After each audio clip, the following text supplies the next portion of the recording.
As the U.S.-China trade war continues, you can see the effects in the exports of soybeans, automobiles, and perhaps most demonstrably, oil.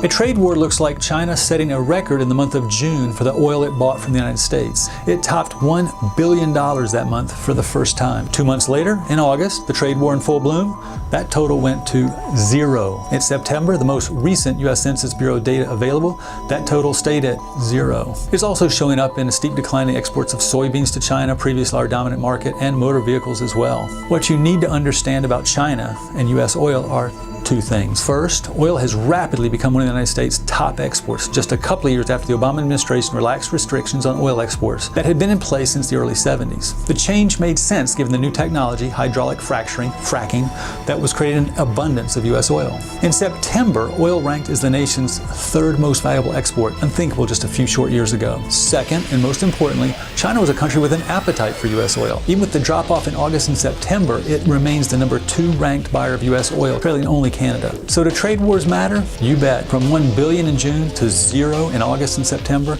ask any of the seaports along Texas's Gulf Coast. Those are the ports where most of the China oil is departing. Ask the companies bringing the oil out of the ground.